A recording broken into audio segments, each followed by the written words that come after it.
En la metodología, nuestro diseño es experimental, obtener resultados sobre el aprendizaje de los alumnos. El enfoque es cuantitativo.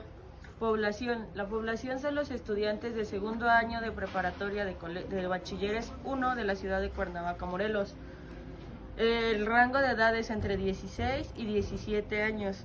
El tamaño de la muestra, nuestra muestra es de 60 alumnos, lo cual lo dividimos a la mitad, 30 alumnos para la modalidad virtual y 30 para la modalidad presencial. En técnicas de investigación fue el test y la realización del test en Google. Los instrumentos de recolección fueron links y bibliografías. En ellos se encuentran Mendeley y artículos de la UNAM, revistas virtuales. Material equipo, se utilizó una computadora con acceso a internet y también con paquetería de Office, y otro recurso fue Google para realizar el test a los alumnos.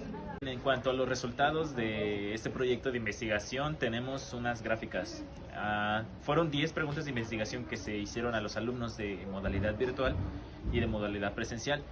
Se dividieron 30 y 30. Entonces, los resultados fueron los siguientes. El 56.7% de los alumnos de la modalidad presencial respondió acertadamente. En esa misma pregunta el 30% respondió acertadamente. En la segunda pregunta del test que se realizó a los alumnos, el 83.3% de ellos respondieron acertadamente. El 86.7% respondió acertadamente. En la tercera pregunta, el 76.7% de los alumnos de la modalidad presencial respondieron acertadamente. En la modalidad virtual, el 83.3% obtuvo mayor calificación. En la pregunta número 6, el 60% de los alumnos de la modalidad presencial respondieron acertadamente. El 40% respondió acertadamente en la modalidad virtual. Ahora en la pregunta número 7 del mismo test, hubo un 56% de los alumnos que respondieron acertadamente. El 56% de la modalidad virtual contestó acertadamente.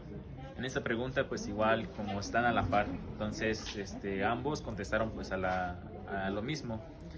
En la pregunta número 8 fue un 83.3% de los alumnos de presencial que acertaron a esa pregunta. El 90% de los alumnos contestaron acertadamente en la modalidad virtual. Ahora en la pregunta número 9, solamente el 83.3% de los alumnos de presencial respondieron acertadamente. El 80% de la modalidad virtual contestó acertadamente. Y finalmente en la pregunta número 10 que se realizó de este mismo test, el 70% de la modalidad presencial de los alumnos respondieron acertadamente. De la modalidad virtual, solo el 73% respondió acertadamente. Ok, muy bien. Ahora tenemos una gráfica en la que se analizan los promedios de ambas modalidades. En la modalidad presencial se obtuvo un promedio de 7.13 puntos de 10, ¿verdad? Que eran 10 preguntas que se realizaron. A la escala del 1 al 10, 6.9 fue el promedio final de la enseñanza virtual, así como se está presentando en la gráfica.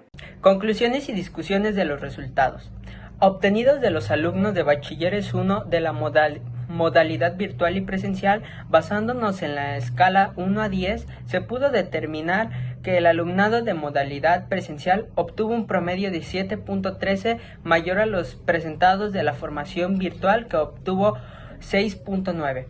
Tomando en cuenta que ambas presentan ventajas y desventajas, las cuales consideramos de relevancia para esta diferencia de los resultados. Se rechaza la hipótesis: el aprendizaje de los alumnos de Bachilleres 1 de segundo grado en la modalidad virtual es menos efectiva que una modalidad presencial en el tema de la estructura de la célula. Comparando con un estudio mediante una encuesta realizada a profesores de la UNAM.